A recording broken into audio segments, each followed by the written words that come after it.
आज हम बात करने वाले हैं कि वो ऐसे कौन से ग्रह होते हैं जिस वजह से आपको रोने पर मजबूर करते हैं। क्यों आप घर बैठे बार बार रोते रहते हैं? क्यों घर की स्त्रियों को बहुत रोना पड़ता है? क्यों सारे के सारे दुख तुम्हारी ही नसीब में लिखे हैं? क्या ऐसा है जिस वजह से तुम्हें बार बार आंसू बहाने पड़ रहे हैं? किस वजह से तुम्हारे जीवन में सिर्फ और सिर्फ दुख लिखा है? हर बार तुमको ही क्यों रोना पड़ता है? हर बार तुम्हें ही तकलीफ में रहना क्यों पड़ता है? हर कोई आकर के तुम्हें ही डिच क्यों करता है? हर किसी को तुमसे ही क्यों समस्या है? ऐसी कौन सी ग्रह स्थिति है, ऐसा कौन सा ग्रह का कुचक्र है जिसकी वजह से तुम्हारी लाइफ में सिर्फ रोना लिखा है? ऐसे कोई 24 घंटे नहीं जाते जिसमें तुम्हें रोना नहीं पड़े। तुम्हारी ही आंखों से बार बार अश्रुपात होने का कौन सा योग बन रहा है? ऐसा कौन सा कुयोग है, ऐसा कौन सा ग्रहों का कुप्रभाव है जिस वजह से आपको बारंबार रोना पड़ रहा है? रोने की आवश्यकता क्या पड़ती है?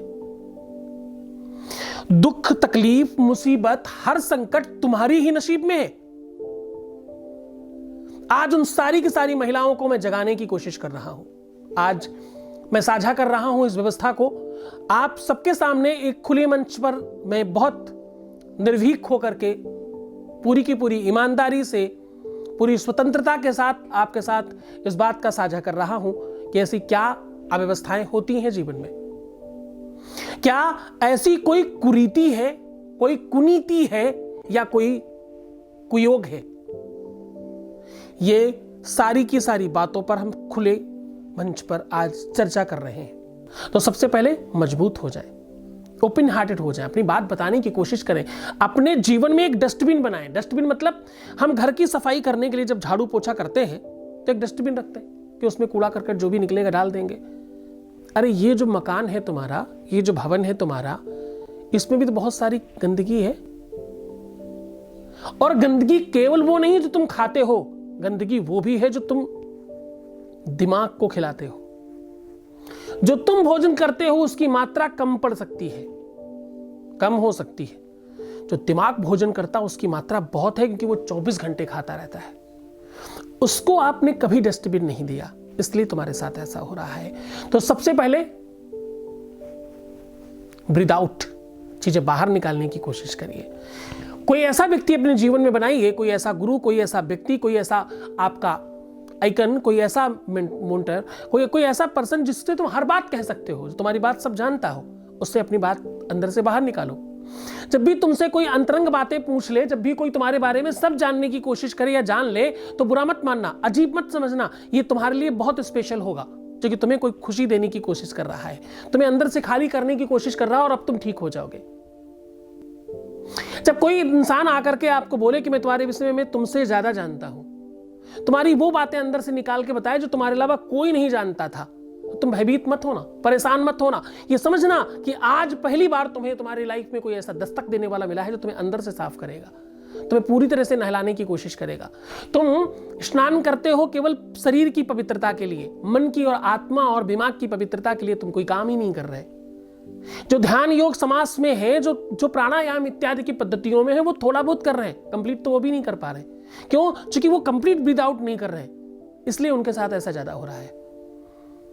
तो अपने जीवन में अच्छा मित्र बनाए, और मित्र वो नहीं जो तुम्हारे समकक्ष हो, तुम्हारी जैसी गलतियां वो भी कर रहा हो। मित्र ऐसा जो तुमसे श्रेष्ठ हो, जिसकी लाइफ में कोई श्रेष्ठता रही हो, जिसने कुछ स्पेशल किया हो, जिसे लगता हो तुम उसे उसकी कॉपी कर सकते हो, जिसकी तुम, या जिसे सब पता हो। खूब अपने मन की बातें बाहर निकालें। कोशिश करें कि अपनी दबी कुचली चीजों को बाहर निकाल के रख दें, और थोड़ा हंसने की कोशिश करें। Keep smiling.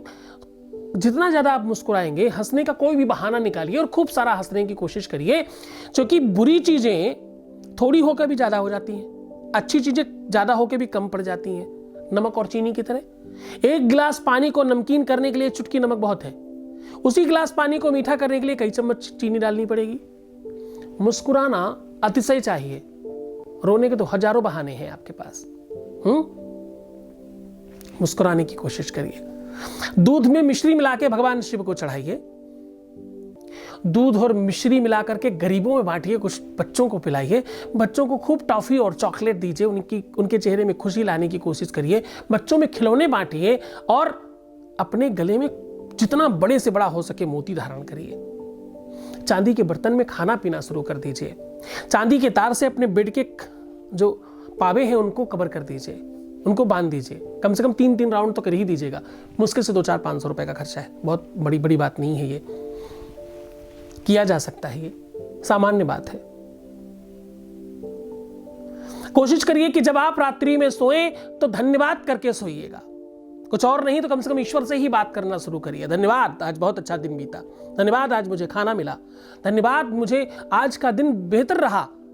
अपेक्षा के अन्य दिनों के आज हमने सब चीजें बेहतर तरीके से की हैं।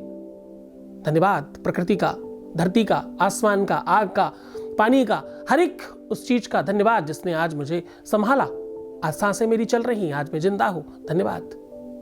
तो धन्यवाद करने की कोशिश करना। सुबह जब उठना तो फिर से धन्यवाद करना कि मुझे नींद अच्छी आई। तो अपने जीवन में थोड़ा बात करिए, कभी प्रकृति से, कभी अपने लोगों से, कभी अपने मित्रों से, और कोशिश करिए कि अपने आप को खुला रखने की। बहुत शो ऑफ मत करिए, बहुत लोगों से भागने की कोशिश मत करिए। प्रयत्न कीजिए लोगों के साथ थोड़ा और इन्वॉल्व होने की। इन्वॉल्व होने का मतलब ये नहीं है कि आप किसी के साथ भ्रमण करके निकल जाएं और अंतरंगता बढ़ा लें। उसका सीधा मतलब है कि आप थोड़ा स्पेशल हो जाएं, अपनी बातें कहने की कोशिश करें, अपनी बातों को रखें। कोई और नहीं मिले तो शीशे के सामने खड़े होकर के भी बातचीत कर सकते हैं। ये भी एक तरीका है, ये भी एक ढंग है। ऐसा किया जा सकता है, ऐसा किया गया है बहुत बार।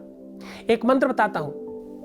ओम चम चंद्रमशे नमः, ऐसा कह के चंद्रमा को दुग्ध से अभिषेक कराने से या दुग्धार्घ देने से, जैसे आप सूर्य अर्घ देते हैं वैसे दूध से चंद्रमा का अर्घ कर सकते हो।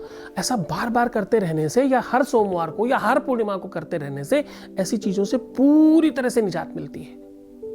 रात में दूध जरूर पीना चाहिए। कोशिश करें चांदी के बर्तन का इस्तेमाल करें। भगवान आपको खुशी दे। भगवान शिव की कृपा से ये हो सकता है, उनके माथे पे चंद्रमा है। भगवान शिव आपको खुशी दे, आपके जीवन में रुदणता, रोग और रोना समाप्त करे। रोना भी एक रोग है, ये जल्दी से समाप्त हो जाए, ऐसी प्रार्थना करता हूं। शुभकामनाएं। धन्यवाद।